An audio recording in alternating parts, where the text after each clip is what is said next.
Hello, everyone, and welcome inside the War Room alongside Chris Shroyer. I'm Srikar Rajendran. Now, the number one question you may be asking before we get into Noche UFC, where is Sam Corcoran?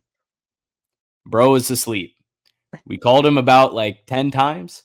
Bro is knocked. So there's no Sam on for this episode, but me and Chris are here to hold it down. This is an interesting card, and I have a lot of thoughts on it. But Chris, I'm gonna let you take it away. Initial thoughts on this year's edition of Noche.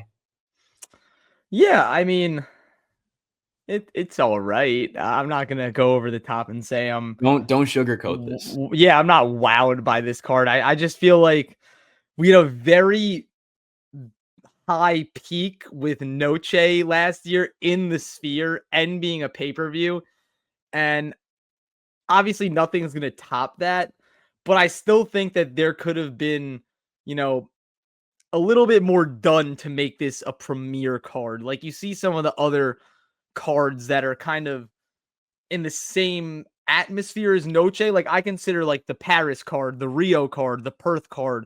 Like that is what the UFC tries to make Noche. And this year I just feel like it is not living up to that at all. So it'll be interesting. Also, it being in San Antonio is kind of weird. Like, I feel like this card should be in Mexico if you're calling it Noche. The Sphere was okay because that was just a very different venue, and that's never been done before. So that's something I was wondering about, because this was supposed to be in Guadalajara, but obviously construction got stalled on the arena there. Why not just have this in Mexico City if you're gonna? I don't know, and honestly, I would like to see it there because I love watching fights in higher altitudes because you really get to see the cardio of some of these fighters, like the Salt Lake City card that happens every so often. Some fighters fade very quickly, and I think that's, a testament to their training and how much work that they put in. Not saying they're not hard workers, but yeah, Mexico City and Guadalajara, very high elevation there. So kind of shows what you're made of. But yeah, I'm just not very impressed with this card. I think a lot of it has to do with Canelo versus Terrence Crawford that is happening later in the night that Dana White is also promoting. We'll put our picks on that at the end. Stay tuned for that. But yeah, Srikar, what do you think? I know you got a bone to pick with this card, just a little bit. I have a fat bone to pick. This year's Noche card had so much potential. Mm-hmm. We were talking about a legit Mexican Independence Day blockbuster. Diego Lopes versus Yair Rodriguez in a grudge match. I'm talking about the potential fights we could have gotten. Brandon Moreno in a title eliminator. Alexa Grasso in a top 5 match. Irene Aldana in what would be another war.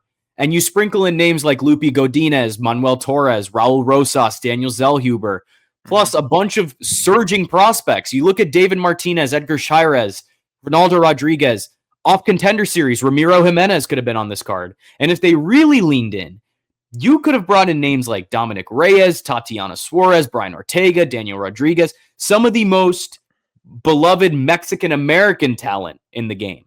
Mm-hmm. But instead, Yair backed out of the Lopes fight. Moreno's being pushed to the end of the year. I don't know what Grasso and Aldana are doing. They're completely MIA. Torres got shuffled to a later card. Lupe already fought. Zellhuber already fought, and he lost. Rosas got injured. Ortega went through hell in Shanghai. Suarez is buried on the prelims of this card.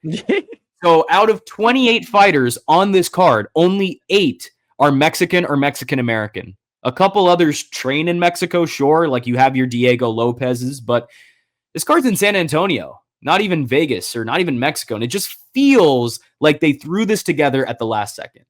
And I don't think this is not just a bad look. This is a full-on fumble. Last year's Noche card in Las Vegas at the Sphere, that was a cultural moment. That was like a new tradition. Like the UFC was hyping it like a global spectacle. And it was. So how do you follow that up with this? Mm-hmm. Yes, injuries happen. Fighters pull out. I get it. But when you've got elite Mexican talent booked on other cards and you don't even build the safeguards to protect your one big themed event, like Noche it has a different name from UFC Fight Night for a reason. this is on you. This is a promotional failure. I mean, whatever. Apex cards can be mid. That's fine. You're saving money. Not every fight night needs to be stacked. We went over this before. But when you set the bar high for a flagship cultural celebration and you fail to meet it, I think that's completely different. So, anyways, rant's done. I feel like this year's Noche is just a wasted opportunity. I think the hype around Noche going into the future is essentially dead. You look at what this could have been for the fans, but also for the fighters and the future of what really could have been a cornerstone event every year. Not good from the UFC. Not good. But anyways, we're here to break it all down fight by fight. We're going to give you some betting breakdowns as well throughout this card. But you know my thoughts. I genuinely feel like this was such a missed opportunity from the UFC. And I get it. Maybe Canelo Crawford plays a factor, but even they're not promoting it like very, very, very heavily. There's tons of, very expensive seats that are still available for that fight. So it's like, you could have done two at once. I don't think you should put all your eggs into the boxing basket when the UFC is your baby. You know what I mean? Like, I just don't think that's a good excuse. But yeah, I don't know, Chris. Any last thoughts? No, yeah, I think you actually said it perfectly. It just feels like a grade A fumble, and like I said, it's like you can't follow up the Sphere, and that experience itself was something very unique that we've never seen before. And the fact that it was Noche made it all the more better. But it just feels like there wasn't too much of an effort being put into this card. And I don't know if that's because of Canelo Crawford. I mean, it sure seems like it because the card actually got moved up in time because of the Canelo Crawford fight. So obviously there's a lot revolving around that, but which I don't understand because there's no UFC event next week. Right. Yeah. I don't know. I if anything, they should have moved it back a week and just said, hey, we're going to put full attention on this. And I think that honestly would have been better and gotten more viewership, because people who like boxing and then watch UFC in their spare time, they might want to watch the undercard to Canelo Crawford. I obviously I can't speak for them, but it's appealing to do that if you are a fan of one specific sport.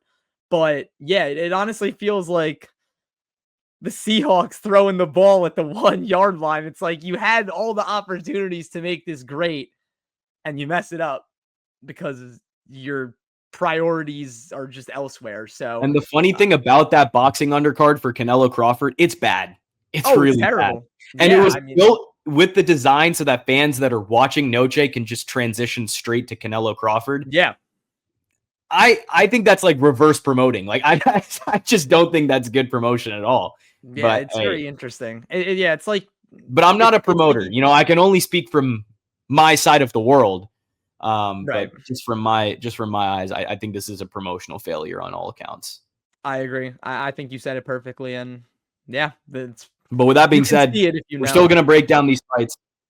Mm-hmm. What was that? No, you could clearly see it. Like if you're in the know and you kind of know how business and things work, and you just see some of the fighters on these cards. It's supposed to be Noche. It's like you go to Paris, French fighters. You go to Rio, Brazilian fighters. You go to Perth, all Australian fighters. You look at Noche, 7 Mexican American fighters. Yeah, kind of crazy. It's rough. You calling it Noche. And I think no better place to start than with a fight that really captures the spirit of Mexico. Rodrigo Cezinando versus Daniil Donchenko. We're starting with the Ultimate Fighter finale at the welterweight. Donchenko's aggressive, crisp with his striking. He trains out of Tiger Muay Thai. Mm-hmm. Dude's violent, but he's very precise. Cezinando's he's got some Nova União Jiu-Jitsu, and he can shoot takedowns, but I don't think he can consistently ground Donchenko. So I think Daniil's going to land some hard elbows and stuff shots. If Cezinando survives the damage, this probably goes the distance, but I think Donchenko is going to be in control. I'll take Donchenko by decision. I don't hate it if you wanted to take a stab on the knockout prop. It's plus 150 for Daniil Donchenko, but I think money line or decision is safer. His money line is minus 218 if you want to use that as a parlay piece. Now, with Ultimate Fighter, anything can happen. We saw Joseph Morales beat Alaba Idris.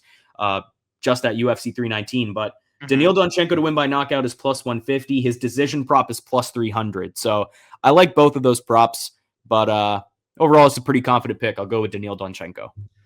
Yeah, same. I'm actually going to take a stab on him to knock out Rodrigo. It's fair. Cezinando. I mean, we've seen them clash a little bit in the Ultimate Fighter. Definitely a few heated moments. Two almost larger than life personalities. They kind of became fan favorites just because their mouth doesn't know how to stop moving, which makes for great content. I love to see it. I love to see confidence oozing from fighters, especially welterweights, which is, in my opinion, alongside of lightweight, pretty much right now one of the premier divisions in the UFC.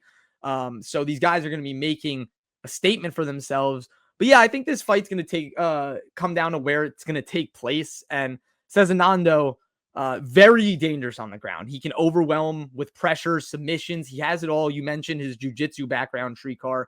But little bit of a reckless striker. He kind of leaves himself out there to be countered. And I think that's where Donchenko has the power and technicality to capitalize on it. He has great cardio.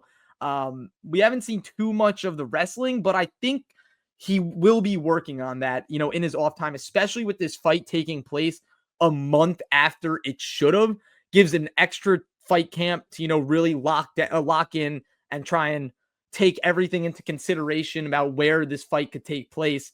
But yeah, I think if there are a little bit of extended striking exchanges, that's exactly where Donchenko comes in, and he scores some really big punches. And I think he could finish this fight. So I'm going to take Donchenko by knockout. I think it's going to be in the later half of the fight. So I would go over 1.5 rounds if I was, parlaying it or just taking this straight up. And obviously Sam's not here. So what we can do, if Sam sends his picks in, we can just throw it up at the top. Or if we don't end up doing that, keep an eye out for our graphic on our Instagram. Our socials are actually covered right now. Let me get to fixing that real quick. Let me see here. Can I do it? Well, you guys are not going to see it. But right. The MMA you guys War know Room, our socials. Go to any of our MMA War Room on IG. Go there. You're going to find our graphic for picks. It'll be up. But that's where you're going to head to see if you want to see Sam's picks. But otherwise, we'll probably throw it up at the top. Let's move right on here. Alice Pereira versus Montesserat Rendon. Yes, sir. Now, I forgot I was controlling this. Sam usually controls this. Now, before you guys ask, this is not Alex Pereira's sister. I've seen this so many times. So many times. This is not Alex Pereira's sister. Chris, what do you got on this one?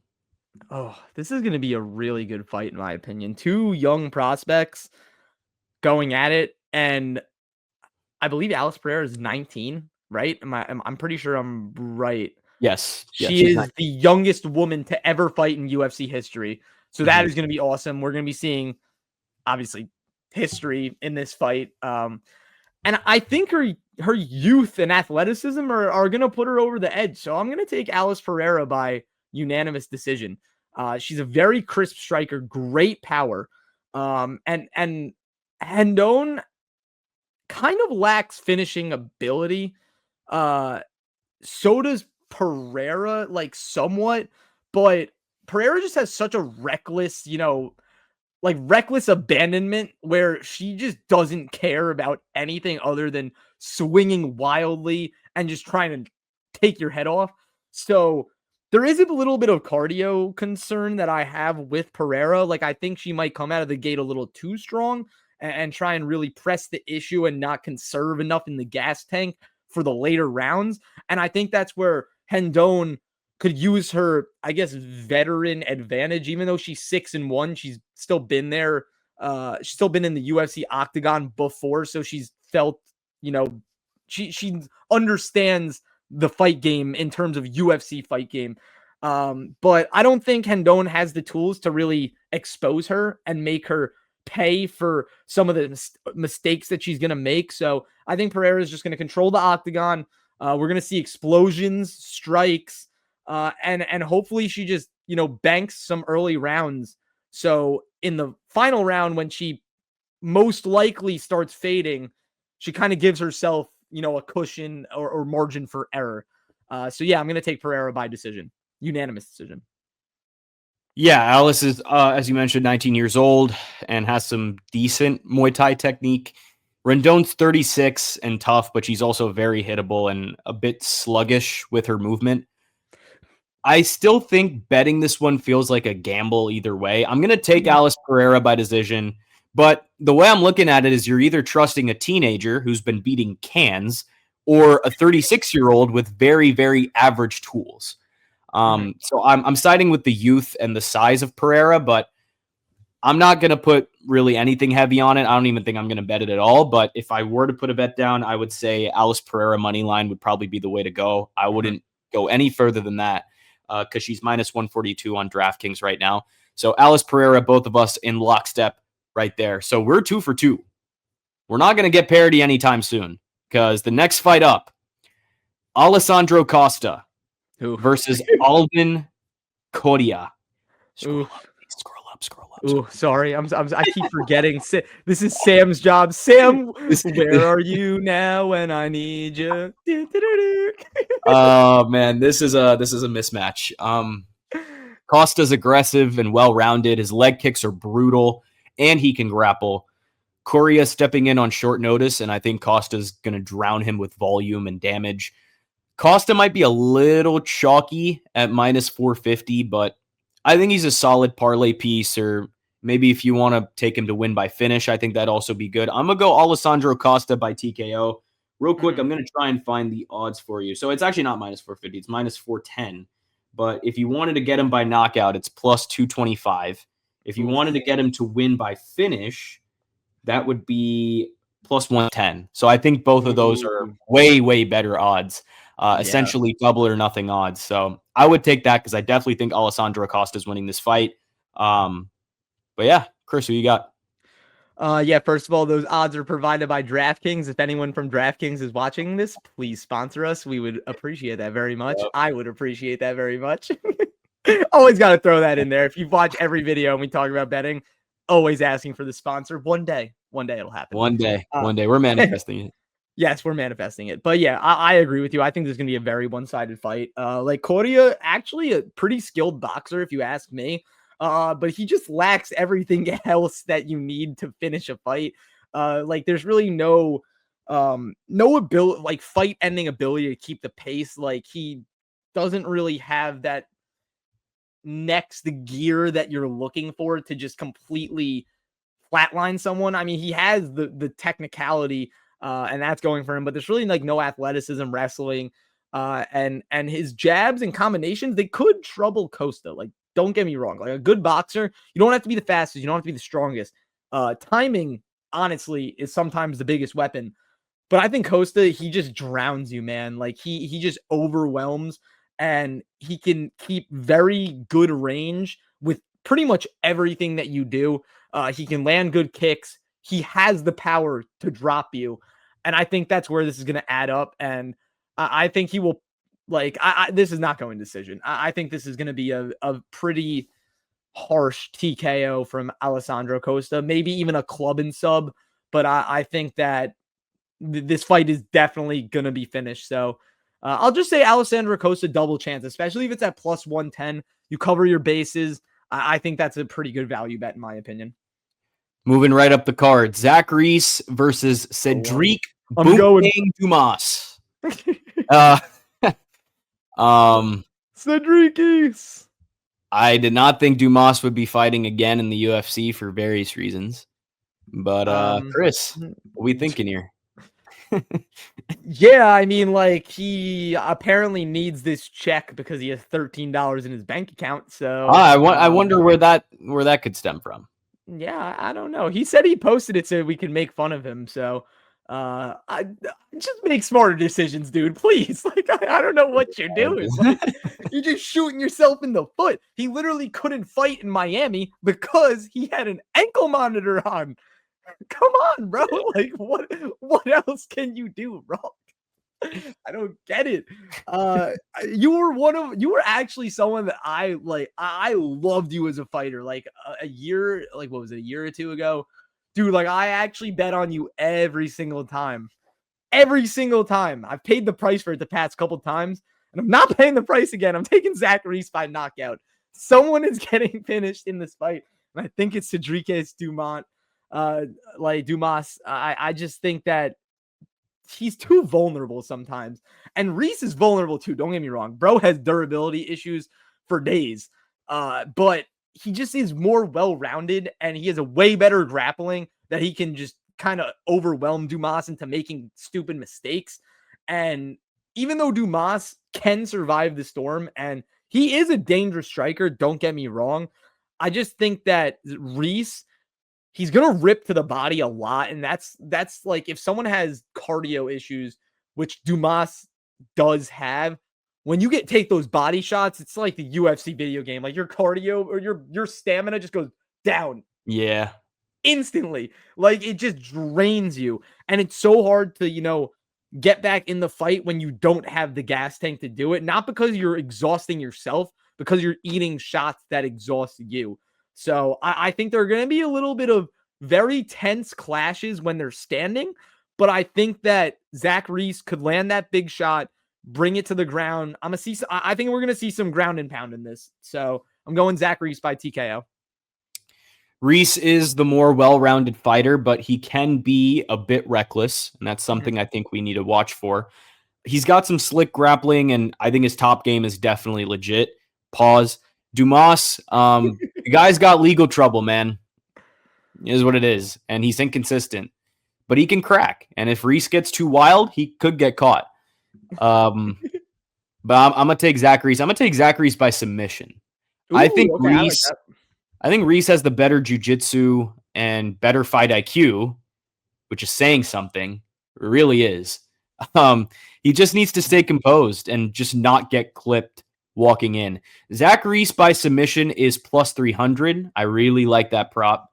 I think that could be a money maker right there. I'd also probably put a bet on fight doesn't go the distance. I am not seeing it right now on DraftKings, so I'm not quite sure what it is right now, but I think that's if it's minus 200 or worse, I think it's good as a parlay piece. I think that could be nice. But Reese by sub is the pick here. He's just got to watch out. But if he's careful about it, I think he's gonna get it done here. Let's move right on. Oh wait, let me see. I'm looking for the fight to not go the distance. Yeah, I was trying to find it on. I can't find it. Usually they're good at that. Fight to not go the distance. No is minus 550. So Vegas sees knockout or submission. Again, could be a good parlay piece if you want to run that. I think, this fight is not seeing a decision.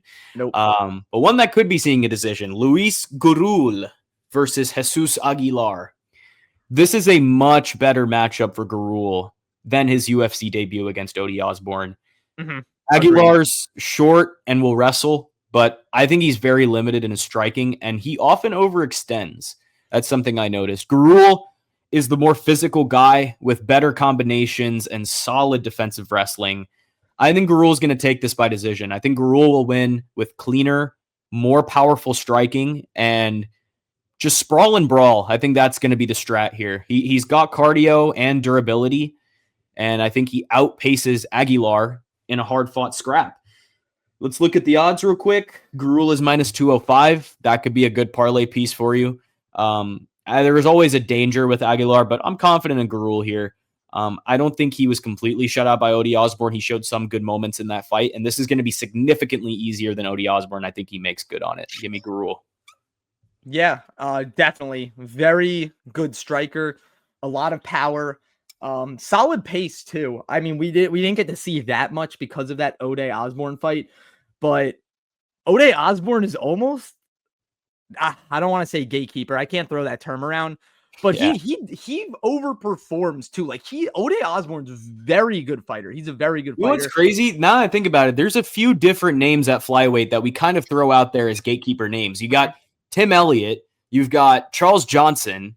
Now, if you want to throw Odi Osborne in that conversation, I wouldn't agree personally, but I mean, yeah, no, I'm not going to, but I just think that he's a very good fighter. And I mean, obviously we saw that in the Steve Erceg fight where pretty much had the fight in his hands. I think the reason he just doesn't get over the edge is because some simple mistakes that are made. Regardless, yeah, that was a tough first fight for Luis Gurule, who is a very good fighter. A lot of pressure. He can avoid the big shots. I think he can land big shots. Excuse me. But I'm gonna go with Jesus Aguilar on this one. I think this is gonna be the first Mexican fighter win of the night. I just think that every time Jesus Aguilar is doubted or overlooked, he always pulls through for some reason. And his 2 losses, he's 11-3. Lost his first fight, and I forgot which promotion, but that was his first MMA fight ever. And then his 2 losses in the UFC, Tatsuro Taira and Rafael Estevam. Great losses, in my opinion. Like, very quality losses. So I think that he's just scrappy. And I think that's what's going to get to Gurule. First of all, he has great power, a great chin too. He has a chin of steel. I think that if this becomes a messy fight in terms of just dragging him down, making it exhausting on the opponent without something like kind of exhausting yourself, because Jesus Aguilar actually has pretty good cardio, which we've seen in much of his fights. But I just think that he's going to weather the storm. I just don't see Luis Gurule putting him out, especially on Noche. If this was anywhere else, maybe. Noche? I'm going to go Aguilar to be cleaner in the later rounds, outwork Gurule when it matters, and he's going to work his way to a pretty hard-fought decision. So give me Jesus Aguilar in this one. I did just realize this is the first Mexican fighter of the night. So, and this is our first parody. Montesserat Rendon. Oh, Montesserat Rendon. Yeah, as well. But, yeah, I think this is going to be the first Mexican fighter win of the night, and the crowd is going to go crazy. Our first split yes. of Noche UFC. Took us a while, but we got there. We promise parody every time. Parody. We try our god-darn best to bring it to you. God dang it.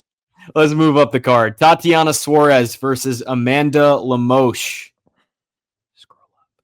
This one is... I keep forgetting, bro. Sam, where are you? Where is Sam? This is literally like...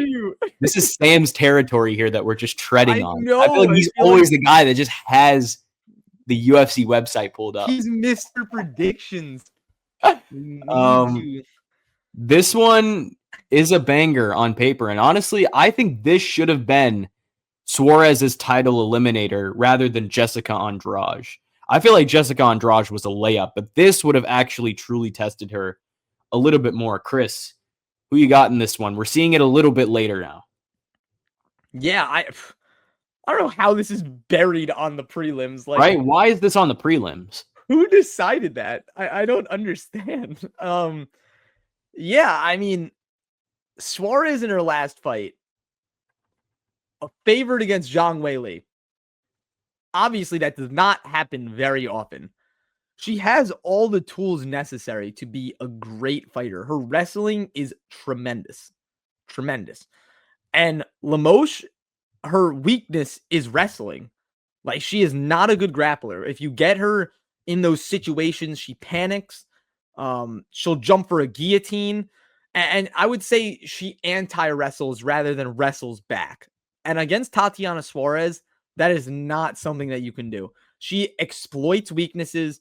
And I mean, I would still consider her pretty durable, even though a lot of people are on this Tatiana Suarez decline after losing to Zhang Weili, which personally I'm not. I've seen things that like her speed is gone, her explosiveness is gone. And I mean, I think this is really a make it break it fight for her, because there is honestly a clear path back to that title shot with Zhang Weili now being in the flyweight division. But Amanda Lemos, man. Oh my gosh, she just wins every time that you think she's going to lose. I picked her to get demolished by Yasmin Lucindo at UFC 313. I thought the grappling was going to be the biggest issue, and it was her biggest strength. It made no sense, and I think that's just more of a credit to Lemos taking it to a younger fighter in Yasmin Lucindo. And when she's facing Tatiana Suarez, who has experience, even though she's 11-1, she has that IQ that, she can pull off moves or, doesn't get caught in certain scenarios that a younger fighter like Lucindo would get caught in. But every fight starts on the feet. And I think that Lemos, dude, those hands are crazy. She has bombs in her fists, like actual nukes. And I think that I said that the Zhang Weili fight didn't affect Suarez as much as people think. And I agree with that statement from myself. But I think it affected her just a little bit. I'm taking the stab on the big dog tonight or on Saturday. Give me Amanda Lemos by decision. I believe she is plus 350. Yes. I doubted her last time. I think this line is very inflated. So, which, by the way, Lemos by decision is plus 800. Payday. I don't know. I just have a very weird feeling that this Tatiana Suarez is not going to be the same Tatiana Suarez that we saw before Zhang Weili. I will say Lemos is no joke. Heavy hands, obviously, clear edge on the feet, and I'll give that to you. But the wrestling defense, that's where it all falls apart. Suarez doesn't need much to get a takedown. And once she's on top, she's a nightmare. Now, Lemos can win this. I just think she has to be perfect with her underhooks and keep it standing. I don't see that happening for 15 plus minutes. I think Suarez will dominate the clinch. She'll dominate on the ground and eventually break Amanda Lemos in the third round. I will go by Tatiana Suarez by TKO round 3. Ooh, okay. Women's finish. I like it. Yeah. I could see it going to a decision too, but Suarez has typically in her wins been good about finishing fights. I know. It's just so hard because, I mean, like, obviously Suarez is much better than Yasmin Lucindo, but that fight is still lingering in my head. One, because, Yasmin Lucindo, you sold me so hard. So hard. If you guys want to see Beat the Bookie, go check that out on Citrus TV Sports. Shout out. Shout out to Beat the Bookie, but I just think Tatiana Suarez is a different level, man. Like I do too, but I just don't know, bro. I feel like Lemos is gonna. Keep this in mind. I was on live and I was saying the UFC should have waited for this fight to happen because I think if Suarez wins, she should be fighting in that title fight instead of Mackenzie Dern. Oh, she's probably whoever wins this fight is getting the first title shot. They're getting the next shot. Yeah. Unless Zhang Weili loses, in which she'll come back, but. I don't know. I mean, I've heard a lot of things that Zhang Weili is permanently staying at flyweight. I think Suarez will stake her claim here then. Like, I feel like she should have been getting the title shot anyway. Like, I agree. I don't know. I just feel like Lemos, I feel like she's going to be oozing confidence after what she did to Lucindo. Someone who was touted as a great grappler and a great wrestler, and she was taking her down. Nah, man. Tatiana's getting it back in blood for Patchy, bro. I'm not going to lie to you. She's getting it back in blood for Patchy. I hope so, because Patchy fought like a stiff board. But Chris taking the big dog swing, plus 350 on Amanda Lemos. I'm taking a stab on it. I think it's great value, in my opinion. Interesting. So we have more parity there. We move right on. Claudio Puelles versus Joaquim Silva. I'm doing it. I'm picking the guard puller again. Puelles is tough to trust. But I mean, he's only lost to killers lately. He's lost to Dan Hooker and Fares Ziam. Silva's aging, and he might gas out trying to throw the power shots early. I think if Puelles can get to top position, he can win rounds. If not, Silva could style on him.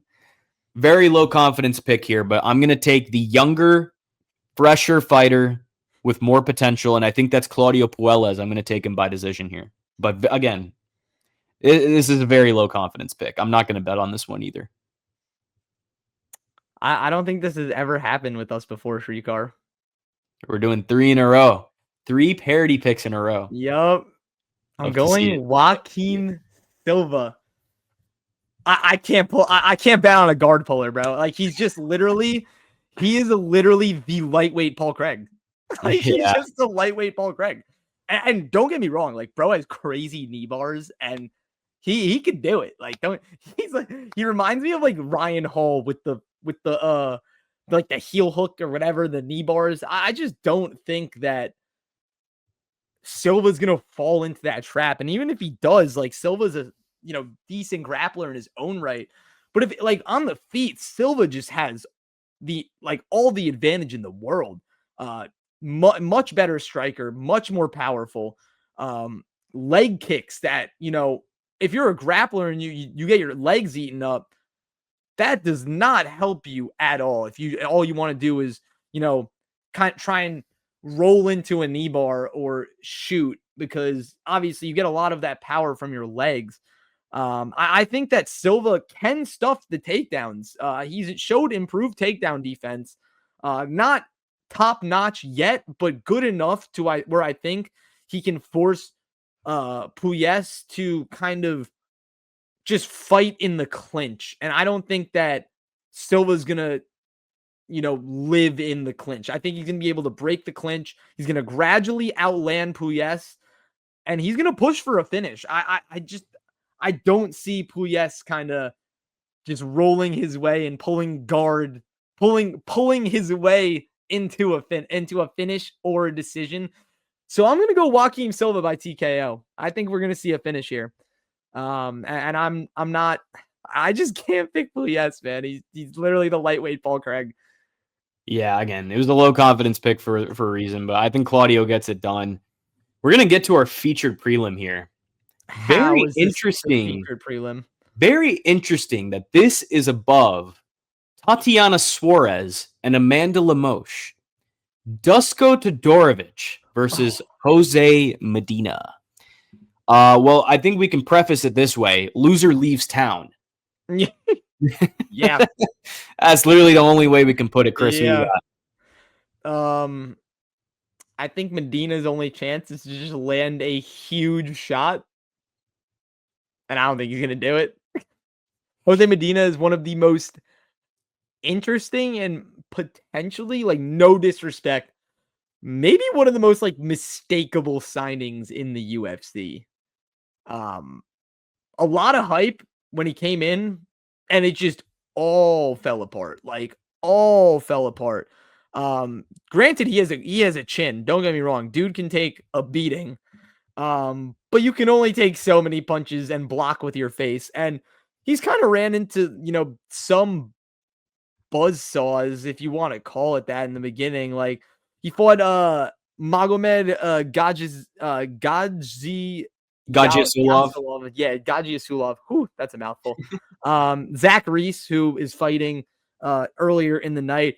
And then obviously his last fight, he fought Ateba Gautier, and who is stopping Ateba Gautier? That the world may never know. But yeah, I mean, those are somewhat tough fights. He has a chin, like with Gajiasulov, he went to decision. Zach Reese went to decision. Gautier obviously finished him. So you could tell that this guy can take a beating. But I just think that Todorovic, he's too big. Like, he's just too big of a fighter in terms of just, like, size and mass. I think Medina is just a little bit light.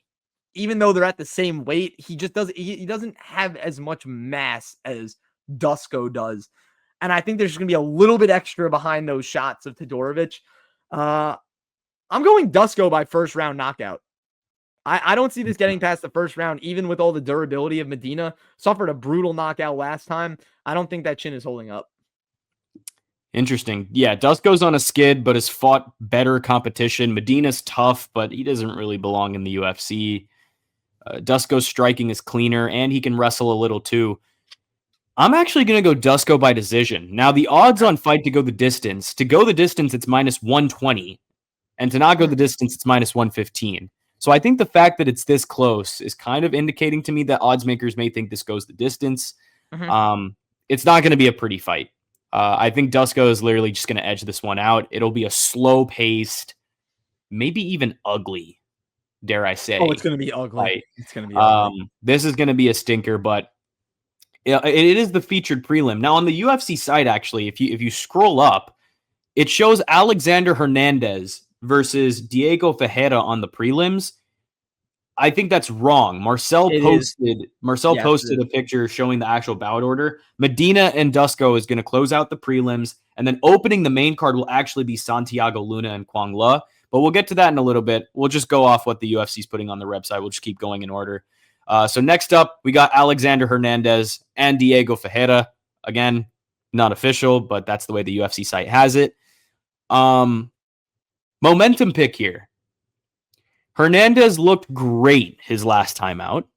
And he's putting together a nice run at lightweight. Ferreira, he's 40 now, and I think he looked cooked against Grant Dawson, personally. I think Hernandez has the hand speed and the confidence right now to catch Ferreira with something clean. I'm going to go Hernandez by knockout. This is not a lock, but I like the value on Hernandez. He's the younger, sharper guy, in my opinion. Let me take a look at these odds again real quick, just so I'm not mistaken. Hernandez is plus 100, so I'm taking the dog shot here. Hernandez by knockout is probably even more juicy, plus 300. So whichever way you want to go with that, I don't mind if you take the prop. Even money line is good if we're taking the dog shot here. But give me Alexander Hernandez by knockout in this one. Once again, those odds are powered by DraftKings. Please sponsor us. Sponsor us, please. Begging you. I'll even give you guys your promotion. The crown is yours if you bet with DraftKings. Do a John Anik impression at this point. Yeah, talk to me about some no sweat bets. The crown is yours. I love that John Anik commercial. It's so awesome. Shout out John Anik too. You're the GOAT, bro. You are so good at what you do. Yeah, but I like it, Srikar. I really like that pick. I'm gonna pick the same thing. I think Hernandez by knockout. It's kind of hard to go against the hot hand right now, especially, you see Hernandez, what'd you say? It was plus 300 for knockout. I believe he was around plus 300 money line for his last fight. And he absolutely dogged Chase Hooper. Like, that was really not close. And there was so much hype around Chase Hooper.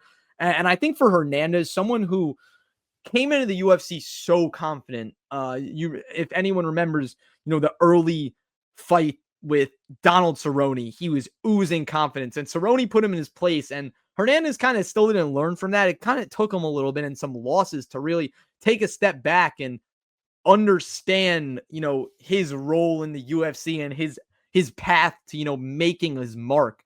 And I think a win like that over Chase Hooper, especially such a dominant win, I think that confidence that we saw from Alexander Hernandez when he first entered the UFC is going to come right back. I think we're going to see a man on an absolute mission. He is very athletic, very powerful.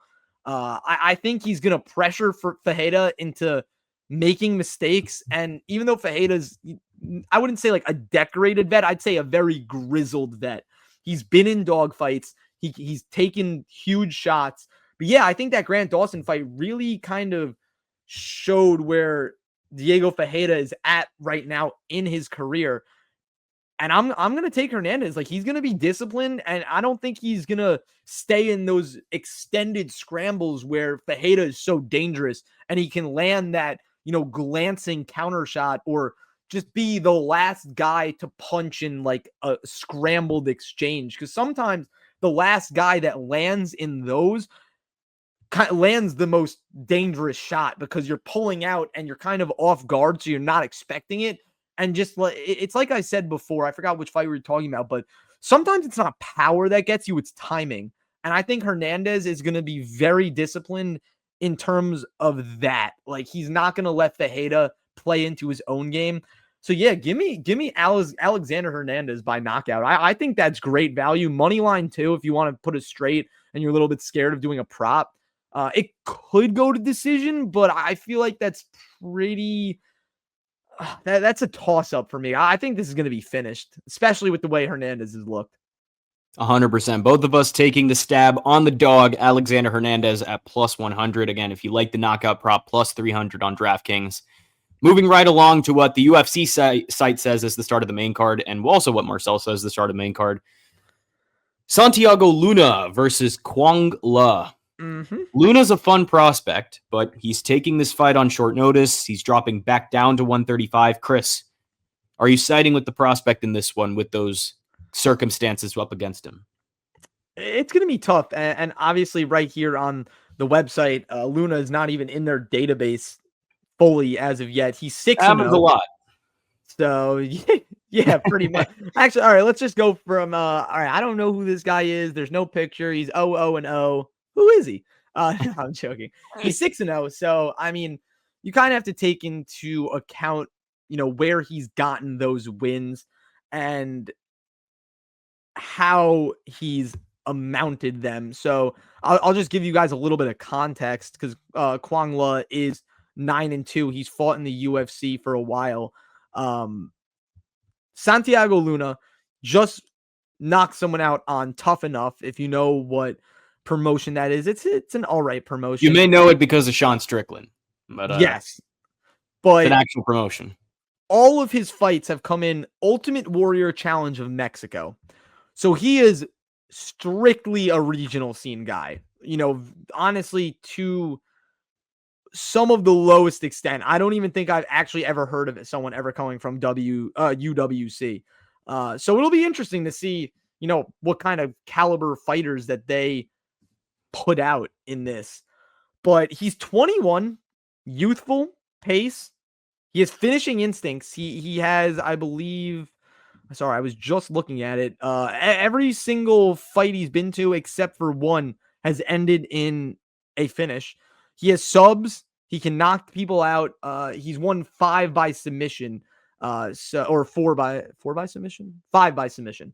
No, 4 by submission. I cannot count. I'm so sorry. This is bad. It's late for me on the East late Coast. At night. Yeah. Yeah, it's okay. But thank gosh we're not doing math and we're talking ball. But yeah, Kwang Le is very good. He has a good guillotine. His entries are sometimes a little bit sloppy, but he has the experience and composure, which makes him a dangerous fighter, especially against a 21-year-old who has never been tested in this scenario. But I think Luna's going to get it done. I'm going to take Luna by decision. He has good wrestling too. Like I said, he has great submissions of his own. And I think he's going to feed off the Noche crowd, especially with him being from Mexico, fighting in the regional Mexican fight scene. I think that the fact that this fight is so close in odds and the odds are leaning towards Santiago Luna at minus 130 is a very good sign for me that there is faith in him. And I would say potentially even sharp money. I'm going to check that while Srikar is talking, but to me, that's a good sign. And I'm going to take a stab on the up-and-comer debutant. So let's go Santiago Luna by decision. I don't know. I just feel like the weight cut and the fact that it's short notice, it's a lot to ask. Kwang Le is more experienced and showed some solid skill against Gaston Bolaños. I'm not going to lie. I think Kwang Le can wear Luna down and potentially get the tap late, especially if the weight cut drains him. I think it favors him in those ground situations. I'm going to go Kwang Le by submission. Okay. And obviously, if I'm going to bet this, I'm betting Kwang Le at the dog money plus 110. But Kwang Le by sub is plus 400. That is a really, really juicy prop. This guy is better on the ground than Santiago Luna, in my opinion. And again, he has the experience edge. When you're taking a fight as a debutant on short notice against a guy like Kwang Le, it's going to be difficult, and you're moving a weight class down. Like I just don't see it happening. I'm going Kwang Le by finish. I think it happens in the third round. I just think Luna has a very, very high potential of gassing. I do want to see what happens on the scales. I think that's going to be the biggest kind of factor towards this. But my word is bond. I'm going Kwang Le by submission. I'm going to take another stab at the dog here. I think he gets it done just by the experience edge. Chris, what has your research led you to? Also, just to preface, we are filming this late Thursday night, so this is before any of the fighters have hit the scale. Obviously, if something happens. And once this episode comes out, the weigh-ins would have already happened, but just know I'm going to stick with Kwang Le. I'm assuming right. But even with the weight cut aspect of it, the experience will win out at the end of the day. I will agree with you on that. My research has led me to say that pretty much all of the money is on Santiago Luna. Yeah. 68% of the handle is on Santiago Luna out of 62% of the bets. So a little bit different when you're examining UFC bets and, something like the NFL or the MLB, because there's a lot more money being wagered on those sports. So I would say, sharp money has to kind of be like super sharp. Like I'll just preface this going to actually the Ultimate Fighter finale in the first fight of the night. 78% of the bets are on Daniil Danchenko, but 53% of the handle is on him, which is actually pretty interesting. Like that is not a good sign for Daniil Danchenko bettors, even though we both took him. 22% of the bets are on Cezinando, but nearly half the handle is on him. So the smaller percentage of bets, for people who don't know how that works, if there's a smaller percentage of actual bets, but a bigger percentage of the handle, even up to 10%, that means there is a lot more, like there's a lot of sharp money. That's what it's called. So you kind of want to follow the sharp money if you are, looking into it like purely analytically. So just something to look out for the bettors who are watching this, or, people who want to pay attention to that or learn something. Look at the handle and the bet percentage, because that really gives you kind of some signifying information about fights and where the money is. You always want to follow the money everywhere in life, no matter where you are. The money. There's the money trail, but yeah. Yeah, I'm not following the money here. Give me Kwang Le. But moving right along, Kelvin Gastelum versus Dustin Stoltzfus. Oh yeah, dude, he's a big boy. He's a big boy. This is a weird fight because I feel like Kelvin should win this on paper, but he's so deep into his decline arc that you can't really trust him.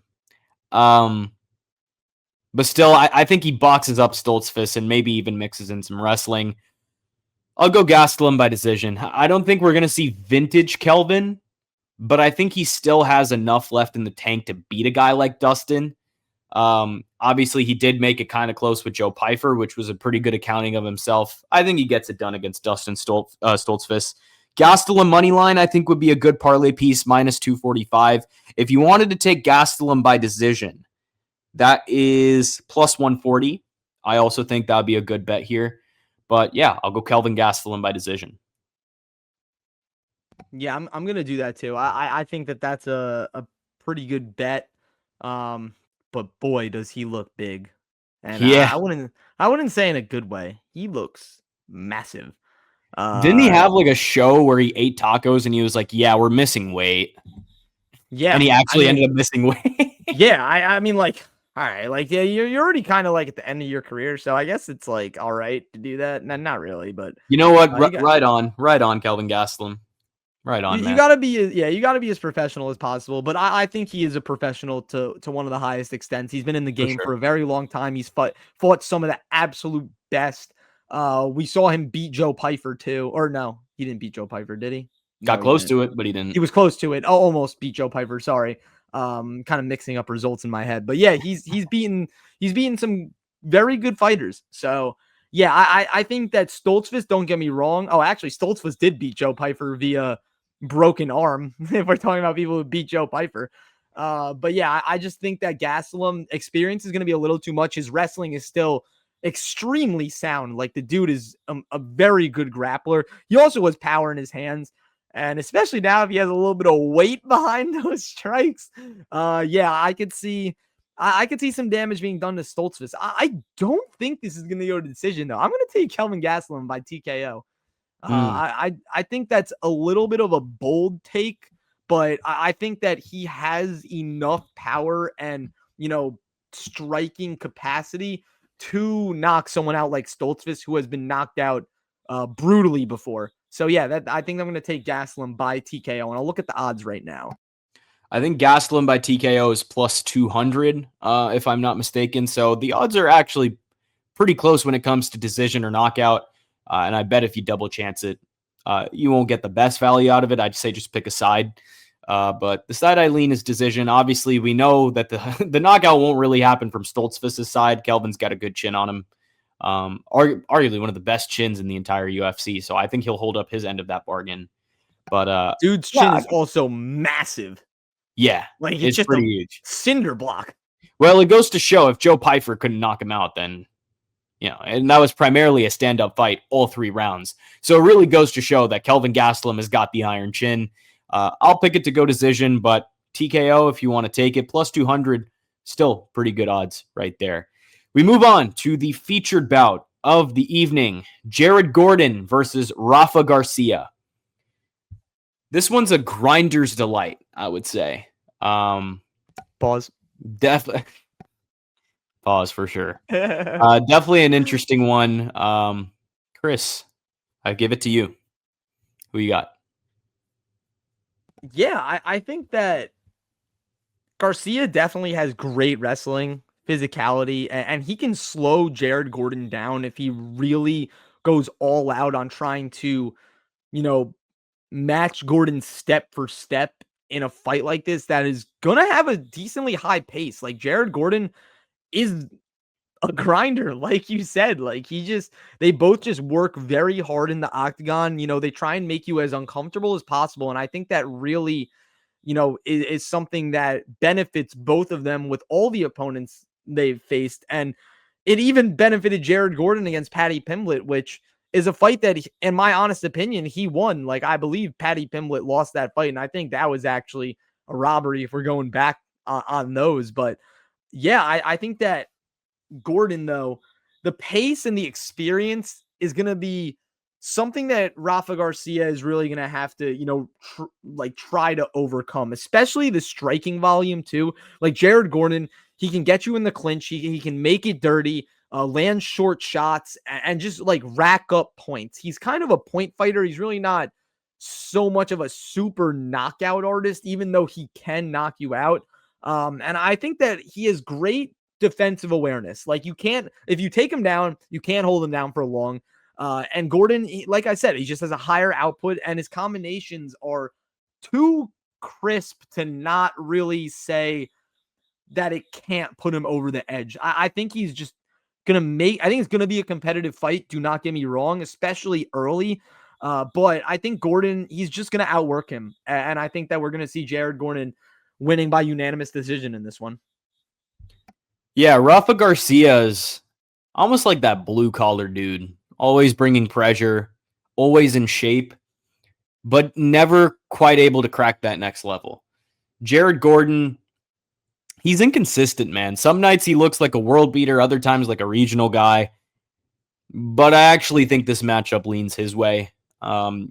Garcia's aggressive, and that style might actually give Gordon what he needs, and that's a consistent rhythm to counter and frustrate him.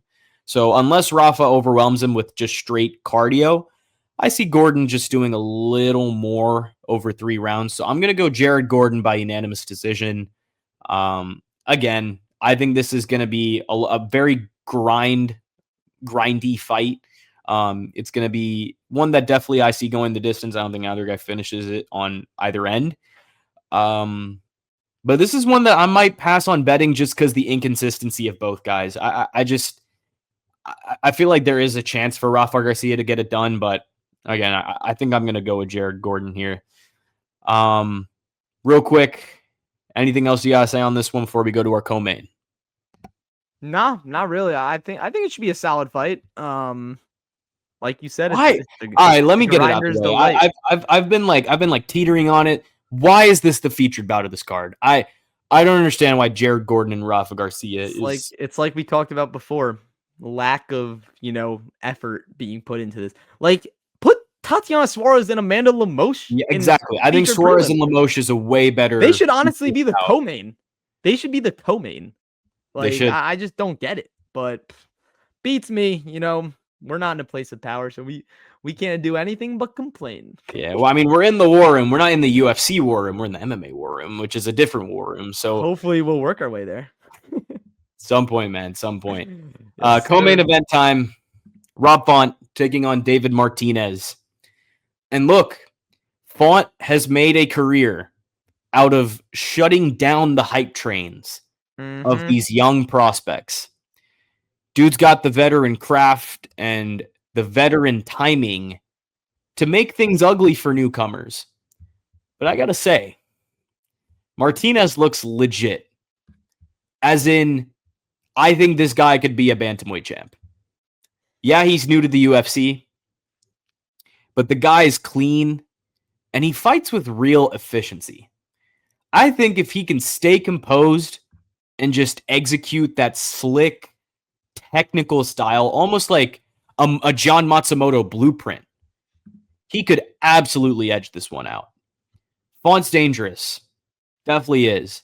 And I do think Martinez is at a disadvantage that he's taking this fight on short notice against a literal prospect killer. But I do think he has the skills that are required to win a Rob Font fight. I'm going to ride the wave. I'm going to say David Martinez wins this by split decision. I will take the stab on the underdog money here. I just believe in him, man. I really, really like David Martinez. This is a guy I'm super high on. Why would I not pick him to beat Rob Font if I think that he has championship level potential? You know, I got to stick by my morals here. So, again, give me David Martinez by split decision. Definitely will be a tough fight, no doubt. You know the situation that he's walking into. But I got belief in him. I got confidence. So give me the underdog here. Yeah, no, dude, I definitely have belief in David Martinez. Like you said, I think he's actually so legit. But I'm gonna have to take Rob Font in this one. I can't, bro. I've literally bet against him every single time he's except Kyler Phillips. Prospect. No, I actually bet on Kyler Phillips that fight. I'm telling you, I've actually faded Rob Font. I'll tell you the exact fights I've faded him on, and I think I've lost every single one. I faded him against Kyler and Matsumoto. I faded him against Ricky Simone in 2019. Don't ask me how I was able to do that. Not Davison Figueiredo. I faded him against Adrian Yanez, the nastiest uppercut I've ever seen in my life, or right hook I've ever seen in my life. I think Adrian Yanez was the start of this whole, okay, he beats prospects. You know what I mean? Like, yes, no, definitely. And then I bet on Kyler Phillips, and then I bet on John Matsumoto. I've literally never won on a Rob Font versing a prospect, or I mean a prospect versing Rob Font. And it's got to bend at some point. Dude, I don't know. He's bald now. Kind of a crazy look. I think I have to stick with the New England militia guy. I have to. He is, when the odds are like seemingly stacked against him, even though they're really not in this fight. Like if he fought Raul Rosas, I think Raul Rosas was going to get destroyed. In my opinion, I think Rob Font was going to say, me too. All right, me too. There's levels. Raul Rosas would have gotten smoked by Rob Font, but I also think that's because he doesn't have what David Martinez has. No, I definitely agree. I just see this being more of like the John Matsumoto fight, where it's like John Matsumoto in the fight still looked great. Like, don't get me wrong. It was just Rob Font looked better. There is, however, a lot of line movement going towards David Martinez. Like, I believe I'm looking at fightodds.com. Rob Font opened as a minus 225, and now he's sitting at minus 130-ish. Yeah, he's minus 130. Yeah, so that is actually he's minus 115 on DraftKings, which is great sign for bettors who want to bet on David Martinez. I think, I don't know, man. I just, like I said, I've been on the wrong side of it too many times, and I know I'm not offering, that much analysis on the actual fight. Srikar offered great analysis on the fight, so I would rewind it and listen to him. But I've just been on the wrong side of Rob Font fighting prospects too many times. I have to hopefully be on the right side this time. And knowing me, I'll still be on the wrong side. Rob Font, bro. I just can't win with you. I just can't win. But yeah, I'm going to go Rob Font by decision. I think he grinds it out. And I just maybe think it's a little bit too early for David Martinez, even though it's a great spot for him to showcase his skills. Yeah, last thing before we move on to our main event. The counter argument to the whole John Matsumoto fight and how that could translate here is I do think David Martinez is going to implement the same game plan that Matsumoto did, but I think he's going to do it to a better extent because he has, again, the skills. He has what it takes. He has the tools that are needed to beat Rob Font and do it with his style low key, because Rob Font is very efficient. I think David Martinez is super efficient. Like, I think he's going to do it, man. I really think so. But that'll do it for the co-main event. Let's go on to our main event. The fight upon which this card was built around. Gian Silva versus Diego Lopes. This is going to be the one that steals the show. On one side, you've got Diego Lopes. Yeah, he maybe didn't cash in on his big title shot against Volk, but let's not kid ourselves. This dude is still must-watch TV. He is dangerous anywhere the fight goes. Seriously. On the feet, he's got sharp, powerful kickboxing. On the mat, he is a wizard. Super slick BJJ with a really control-heavy submission hunting style. Now, the flaws, they're there. Diego can get reckless. He burns energy like there's no tomorrow sometimes. And when he fades, he gets a little too hittable. That chin hangs out like it's looking for trouble. And against a guy like Gian Silva, that's a red flag. Speaking of Silva, this dude is a wild card in the literal best way. He can fight technically. He's got great timing, tight combos, knows how to mix it up. But the thing is, man, he just loves chaos. He wants to bang. He wants a war. It's almost like he's addicted to the violence. And more often than not, that actually works in his favor. We don't know everything about his ground game just yet. But what we do know is he's explosive. I'm not trying to Mauricio Hoofy myself here. Last time out in the Paris predictions, I told you guys Hoofy was going to have a good ground game. I'm going to tell you how it is here.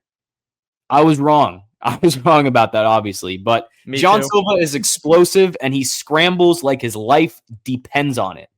You put him on the ground, and he doesn't panic. He adjusts. He moves. He fights to his feet or for the neck. His fight IQ is solid, and his ability to read an opponent, scary good. Scary good. Now, here's the key point. In terms of stylistic danger, Silva might be a worse matchup for Lopes than Volkanovski was. Let that sink in. Silva might be a worse matchup for Diego than Volk. Gian is faster, and he lands clean. Diego's chin has been tagged before, and you better believe Silva will find it. He has 5 rounds to do it. Even on the ground, Silva's not going to be overwhelmed. He's hard to hold down, as I just said, and he's always threatening in transitions. So even if Lopes has the technical edge on the mat, it might not matter if Silva's athletic enough to just explode out of bad positions. You look at the categories: striking, Silva; precision, Silva; finishing ability, pretty even, but I'd lean Silva personally. Yeah, I would say it's even, but yeah, Silva got it. And then in terms of cage control and just momentum shifting, I think that's Silva's bread and butter. Can Lopes win? Sure. I think if he turns this into like just a wild brawl where both guys are chucking heat and it becomes a coin flip, he is live. Or I think if he sticks to like a slower grappling heavy game, like something like think like Aljo style, something like that, he can grind out a decision. But that takes discipline, that takes cardio, and that takes control. And we've seen Diego spiral when things get away from him. So bottom line, I'll wrap this up. Silva is a justified favorite here. He might not be as decorated as Volk, but he might be more dangerous for Lopes right now. I'm going Gian Silva by TKO in the second round. I think he finds that chin, and when he does, it is lights out for Diego Lopes. So yeah, I'm rocking with the fighting nerd here. He's going to get it back in blood for Hoofy and Kaio. Give me John Silva. Srikar, bro, you are like a master of throwing up smoke screens, bro. Literally before this call, Srikar's like, oh yeah, we're going to have parody. Like, we're going to have parody. And that's like a cursed word on this podcast. Because we have had a lot of parody. Oh yeah, no, we have. Actually, look back through the episode. We have had a lot of parody. We did hold it up.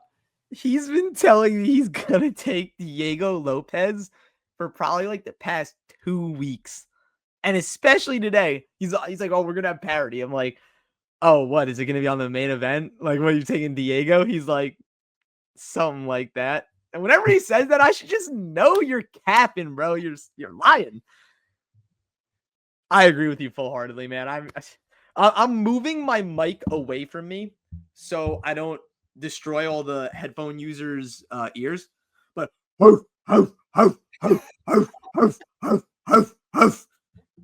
John Silva is a dog. Diego Lopes also dog. But John Silva, more of a dog. More dog. More dog. Who is more of a good boy? Diego Lopes, yeah, Diego Lopes low-key looks like a good boy. Like you could do something to him and be like, good boy. But I would never say that to him in real life because he would actually flatline me and I'd instantly be dead. Diego Lopes, you actually look like one of the nicest guys ever, and I'm sure you are, bro. Like, chill guy. Yeah, you're just a chill guy. You're a nice guy too. But at the same time, it's like, I just want, all right, if you're listening to this right now, I would suggest going to pause the video and then going to look up John Silva's backstory. Like from when he was a child and everything that he's been through. And then watch the way he fights after that. Go look up a video of his fights, his highlights, and why he barks. It is so signifying of why he fights the way he does from what he has had to deal with in his life. And it's honestly extremely inspiring. This guy has looked adversity in the face and told it to get lost and kick rocks, and you could do whatever you want to me and I will just overcome it, and I will work harder than you will to put me down in life. And it's so evident in everything he does that he is fighting with something different behind him. He's fighting with like rage of just taking out everything that he's been through on his opponent, and honestly, the nicest way possible. Yeah, and he does this while dapping people up in the middle of a fight. Exactly, he's such a nice guy. Like until he sees Bryce Mitchell, which is like, Bryce Mitchell. Bryce Mitchell. That's his whole other can of worms. But yeah, it's like, look, this guy, he came into the UFC. First of all, his Contender Series fight was against Kevin Vallejos. And you guys know how we feel about Kevin Vallejos. Dog. We love Kevin Vallejos. That dude is going to be a contender for years to come. He almost beat the brakes off Kevin Vallejos. I'm not going to say fully did because Kevin Vallejos put up a great fight. Every fight after that, like I'm looking at his odds right now. He fought Weston Wilson. Obviously, he was minus 1,200 in that, and he should be. Charles Jourdain. Look at the odds on the Jourdain fight. Yeah, Charles Jourdain. He was plus 110. He was an underdog. Destroyed him. Drew Dober opened as an underdog. Finished as a slight favorite pick'em. Destroyed him. Mind you, that Drew Dober fight was at lightweight, so he was up a weight class on 2 weeks' notice. He had just fought Jourdain. Yep. And he took that fight literally the very next event. Crazy. Yeah, crazy. No, 100%. And then Melsik Baghdasaryan destroyed him. He minus 600. Deserved it. Bryce Mitchell, minus 200. He is the only person to ever submit Bryce Mitchell. He said, I'm coming to your game and I'm beating you at it. That is just a different level of confidence. And then you look at the other side. You look at Diego Lopes. Amazing fighter. He had such a quick rise in the UFC because he's just willing to go balls to the wall. Like, he is just willing to throw the entire kitchen sink at you and do everything that he can to finish the fight. And the thing is, he has all the tools to do it. great grappling, great wrestling, but his hands, man, like it's so quick and powerful. It's almost like it's like you just get electrocuted. It's like one little shot, like a short hook, and boom, you're done. Like the fighters we've seen him take out, and in the ways that he's done it, it's just honestly, it's so impressive.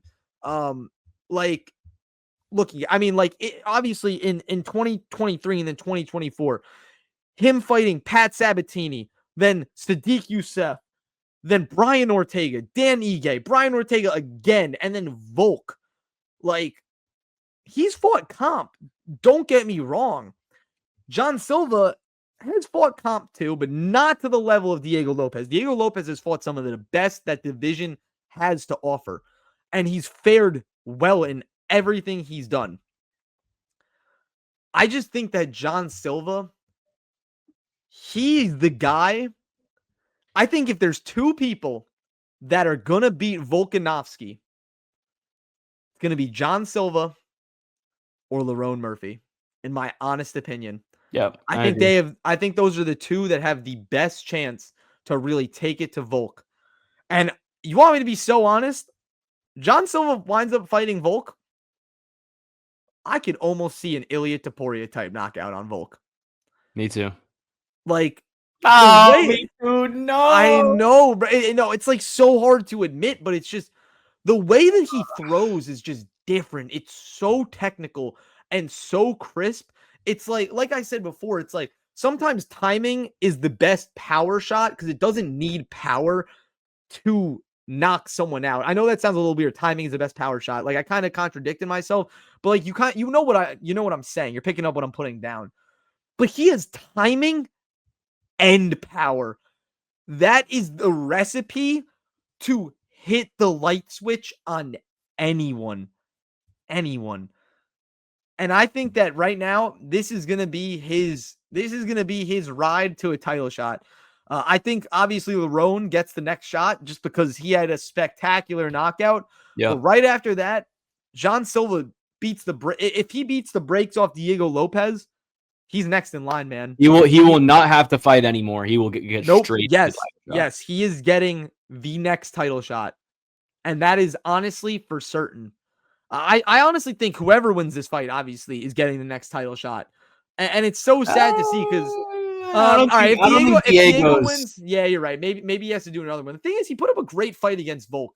But yeah, I guess John Silva is ranked number 10, so technically that wouldn't weigh as much in the rankings. Obviously, if John Silva wins, he's automatically 2. Hey, spoiler for matchmaking. I think either way this goes, win or lose, I think Diego Lopes is going to fight Aljamain Sterling. He should. That'd be a great fight. I'll save that for recap. Yeah, that would be a great fight. But yeah, I think John Silva, this dude is legit. He's fighting with something different behind him, like a different weight on his shoulders. And it's not the weight that makes you crumble. It's the weight that makes you stronger. That's a bar. I think he's going to prove a point with this. And he's going to shut the lights out. Give me John Silva by knockout. There you have it. In lockstep for the main event. Well, we just went through this entire card. My thoughts obviously have not changed. I do think that this card obviously could have been a lot better if the UFC had put some more effort into it. There's obviously the talent available, but they opted not to go that route. But it should be a very, very fun main event. Let us know in the comments. Are you riding with Diego Lopes? Are you in with John Silva? Give us dog emojis in the comments if you're riding with John Silva with us. I think that'd be pretty fun. But we will catch you guys on the recap. We're going to live stream it. I don't know for sure if it's going to be Saturday. It might be Sunday. But we're going to get it done this weekend for you guys. But yeah, until then, we hope you guys enjoy the card. Wait, but real quick. Yeah, let's go. Quick. We promised you something, and we're not gonna fold on that either. Canelo versus Crawford goes down right after Noche. We mentioned it before. We're gonna give you a little quick pick for that. I'm gonna go Canelo by decision. I think the weight class difference is gonna be the big deciding factor here. Crawford is obviously moving up to Canelo's natural weight, and I don't think that's gonna really do him any favors. I don't think this is going to end in a knockout. I could see this ending in a scenario where either guy will win, one side will cry robbery, and then they set up Canelo versus Crawford 2, and they'll make more money, and they'll go on and on and on and on. So I think that's going to be the likely outcome here, but Give me Canelo by decision. But again, wouldn't surprise me to see a robbery. I think it's a very boxing thing to do, where they just try and set up the next fight. They're always looking ahead. 100%. Give me Canelo by decision. Yeah, dude. I honestly think this is going to be one of the most competitive boxing matches we've ever seen in history. And honestly, I think it could be one of the best we've seen. I think it could be the best we've seen in this generation, in my honest opinion. This is literally a super fight. Like, this is the definition of a super fight. This is the first boxing super fight since, I would say, since Mayweather-McGregor. Mayweather-McGregor. I think this is up there with Mayweather-McGregor, Mayweather-Pacquiao. Yep. It's in that ilk, I would say. Yeah, no, I definitely agree. It's going to be an amazing fight. And as much as I want to take Bud, like, I love Bud Crawford. He is so good. He's so competitive. And he's literally, like, never been close to losing in his career other than 2008. And that was his last loss. And since then, he's, like, never been close to losing. Like, close. Obviously, Canelo, how many professional fights does he have under his belt? Like, almost like a little bit south of 80. Yeah. And he's lost to the best as well. I mean, it's just so hard. I just don't think Canelo is going to concede, and I think he's going to match Bud's competitiveness. And I think we're going to see a Canelo Alvarez win by decision, but literally by like a round or two. I think they're just going to go tick for tat in this. So it'll be amazing. Please tune into that. It's on Netflix, so you don't even have to buy a pay-per-view. If you have a Netflix subscription, it's free. Netflix, if you watching us, please sponsor us. We'll take that. We'll take that little sponsor. Anyone? No way we get a Netflix sponsor until anyone who sees this sponsor us, please. Yeah, it's going to be a great fight. Like, honestly, awesome that they moved up Noche so fans could just transfer right over to this fight and watch greatness unfold in the ring. It's going to be awesome. We're going from one Buffer brother to another Buffer brother, which is awesome. Well, actually, no, we're going from one Buffer brother to Joe Martinez, because I think Joe Martinez is going to be the announcer for. Well, I think both of them are actually going to split duties. So I don't know who's actually going to do the main event. You know what? They probably would have Joe Martinez do Noche. I feel like that's. No. Joe Martinez is doing Canelo Crawford. Bruce Buffer is doing. What? Yeah, Bruce Buffer is doing Noche. If anything, I feel like it should be opposite. Yeah, but also Joe Martinez has experience with announcing boxing. Yeah, honestly, I mean, look, no one's replacing Bruce Buffer. I think Joe Martinez does a pretty good job, though. He's very good at his job. And I feel like it gets very overshadowed, but he's really, really, really good at his job. Like, yeah, I think he's good at his job. So there you guys have it. We told you we'd give you a Canelo Crawford pick. We'll make Sam. Well, actually, we'll put another slide in our prediction graphic of our Canelo Crawford pick. So you'll see Sam's there. This was fun, Srikar. It was. It's going to be a big night for combat sports Saturday. This one is going to come out. I mean, if you're seeing this, it's going to be Friday, so it's going to come out Friday, and then Friday hopefully for me right now. Yeah, and hopefully we can have the recap for you on Sunday. Tune into that live stream. It should be a lot of fun. Sooner or later, we're going to start doing fight companions. We're on the road to 100. Let's get up to 100 subscribers, and then we'll do some fight companions for you guys. I know that's the vibe nowadays. So we want to get on that too. We're at 92. Yeah, socials down here. We're at 92 subscribers on the YouTube. Make sure you like, subscribe, turn on the notification bell if you always want to be notified when we go live or when we drop a video like this one. Really appreciate you guys for stopping in the war room with us. For Chris Shroyer, I'm Srikar Rajendran. We will see you guys later. Peace until next time.